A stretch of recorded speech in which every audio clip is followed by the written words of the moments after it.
High Prince आपण मैंने समस्ते निश्चित भाव में सीएम किसान सुना एवं पीएम किसान योजना विषय जानते यही दुईटी छुआरे चाषी मानू सहायता राशि जोगाई दौरान सरकार से एक योजना रही सीएम किसान सुना जहाँकि पूर्व थिला कालिया सुना एवं जमीती पाऊले किस्ती बाय किस्ती से सीएम किसान सुना सेम किस्तिर टंका आसीबो केबे मिलिबो ना अक्षी तृतीया पूर्व बा सही दिन ही जो मैंने योग्य चाषी अटंती सही किसान को खाता को टंका आसीबो तेबे आपण अप्लाई करिसंती कि नहीं सीएम किसान सुनारे निश्चित भाव में कमेंट बॉक्स रे कमेंट करंतु एवं जो माने करि नाहंती तुरंत जाइके आपण माने करिदेले अक्षी तृतीया पूर्व आपणकर अकाउंट सब भेरीफाई होइकि थिबो बाकी केवाईसी अपडेट टी आपण माने करिवे जहाँफल कि 6 मास पर केवाईसी कटि जाए हैला तो आपण माने निहाती माने 6 मास पर जाकि बैंक रे आपण को टिके बुझाबुझी करिवे जहाँफल कि आपण अपडेट रहिबा दरकार बैंक रो आपणकर कौनसी प्रकार सरकारी तरफ जेकोसी स्कीम रे आसुची टंका बैंक रो अटकिबे नाही तेणुक मुख्यमंत्री नुआखाई सीएम किसान सुनारे चाषी अकाउंट को पुणी प्रथम किस्त 2000 टंका 2025 रे पठाए बोली सूचना देइछंती एथिपाई तो बजेट घोषणा करिसंती जार लिस्ट आपण मानकू एई वीडियो माध्यम रे संपूर्ण डिटेल्स कहबी तो आसंतु देखिबा।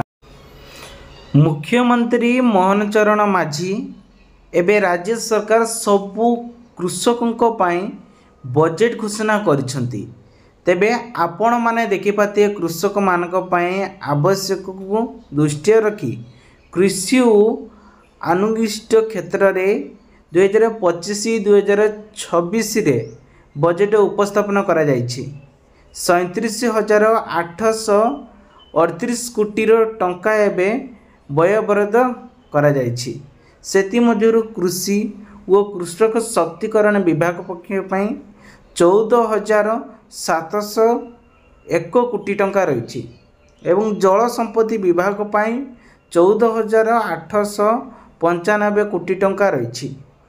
मत्स्य और प्राणी संपत्ति विभाग 1,900 कोटी टंका रखा जायछि समवाय विभाग 2,287 कोटी टंका रखा जायछि समनिधि कृषक छुआरे क्विंटाल पिछा 3100 टंकार धान किनिबा पाई 6,000 कोटी टंकार प्रस्ताव रही कृषक मानकु सठिक समय रे आर्थिक सहायता एवं इनपुटर सहायता पाई सीएम किसान योजना अधीन रे 2,020 कोटी टंका प्रस्ताव मध्य रही 30 जिलार 127 ब्लॉक रे मांडिया जातीय शस्य उत्पादन संपर्क पाई श्री अन्न अभियान अधीन रे 600 कोटी टंका व्ययवर्धन प्रस्ताव मध्य रही शीतल भंडार नीति अधीन रे राज्य रे समस्त 58टी सर्व डिविजन रे नूतन शीतल भंडार निर्माण सह अचल शीतल भंडार पुनर्निर्माण पाई आगामी 5 वर्ष रे 252 कोटी टका खर्च हेबो तेबे कृषि उद्योगर प्रयास पाई मुख्यमंत्री कृषि उद्योग योजना अधीन रे 262 कोटी टंका व्ययवर्धन करिसंती या खास करिकी जो चाषी भाई माने एथिरे आवेदन करिसंती से माने एथिरे लाभ उठे पारिबे तेबे आपण माने देखिले यार लिस्ट आपण मानको सब देखैली जहाँकि केंद्र सरकार बा राज्य सरकार मिसिकी सबु चाषी मानक एबे सहायतार हाथ बढ़ाइछंती तेबे एबे कैबिनेट रे बसिथिबा एबेली एक डिसीजन नैछंती सबु हितकारी को एबे मिलिबो सेबेली आपण मानको मध्य मिलिबो जहाँकि सीएम किसान सुहारे जो मानको टंका मिली नहीं आज्ञा आपण माने जानिछंती सीएम किसान सुहारे बहुत सारा लोक मैंने अच्छा आज पर्यंत भी जानी ना तेणुक आपण जो बजेट मुझे कहली सरकारी आगामी जो मैंने योग्य अच्छा तो से निश्चित भाव में टंका मिल देखु आपण को धैर्य सहित रही पड़ो सबू क्लियर होउची कारण एबे तो सुभद्रा योजना आसंता मार्च 8 तारिख दिन मिलियो बोली कहा जाइछि। यहाँ परे पुणी अक्षय तृतीया जो आसूची से बाबद में मिल किंतु मेन टॉपिक है जो मैंने सब आवेदन करने चाहूँगी शीघ्र यथाशीघ्र आवेदन कर दिंतु। आउ गोटे कथा कौन ना आपण मैंने जदि एथिरे गोटे बीमा करेंगे आपण मांडिया चाष करंतु, बीरी चाष करंतु, कुलथ चाष करंतु, मक्का चाष करंतु, फसल बीमा जदि आपण करिसेंती एथिरे कौन हम ना आपण मानू क्षतिपूरण मिलिबो। केते टंका मिलिबो देखंतु जमी हिसाब रे आपण मानू क्षति मिलिबो जेमिति कि 10 गुंठर आपण मानू नियति 3000 टंका आपण मानू पाइबे। सेहि बेले एकर पिछा रही आपण जदि चाहूचंती ताले आपण मध्य गोटे बीमा करि परिबे कारण बीमा ही आपणकर गोटे फसलर दायित्व नब। ये हैला तापरे नेक्स्ट आसुची कौन किछि लोक अछंती से माने चाहूचंती हमर बोर्धा अवसर आम कोन चाष काम करिके इनकम करि पारु। आमे जदि एई समय रे किछि पैसा पत्र टिके रखि दो बैंक रो ताले आमे बसी खाइबु। ताले गवर्नमेंट देखुची चाषी पाखरु किछि पैसा नै कि आमे तंको मासुकु काहेकि टिके पेंशन न दबा सेति पई सरकार तरफ आरंभ भी मध्य करा जाइछि। से होची आमर सीएम किसान योजना रे कौन ना छात्रवृत्ति योजना।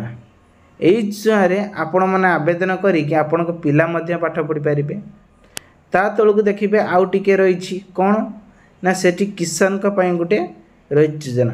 आपण माने सेठी आवेदन कले आपण मान को मिलिबो 5000 टଙ୍କା। तो ये थिला गोटे न्यू अपडेट। आशा करछि भिडियोटी आपन बहुत सारा हेल्पिंग हेतिबो कारण पीएम किसान योजना को लेकिन बहुत सारा अपडेट रही। एबे जानिया पीएम किसान योजना जो मैंने सब आवेदन करते से टंका मिली नहीं तो से माने कौन करेंगे आपड़ जानते जो पीएम किसान योजना जो मैंने सब आवेदन करते पाखापाखि बहुत सारा लोक मान टंका मिली नहीं। कमेंट बॉक्स कमेंट आसला गाड़ी तो बहुत आसी छाड़ू कमेंट बॉक्स सहित आम निजर गाँव में भी केत जन सब आवेदन कर टंका मिलनी। तो सेतिपई निजर EKYC करंतु, बैंक अकाउंट अपडेट करंतु। किछि लोक अछंती सरकार तरफ जो आसुची टंका जीरो अकाउंट दौरान जीरो अकाउंट प्राय तो KYC बंद 100% हम कहूँ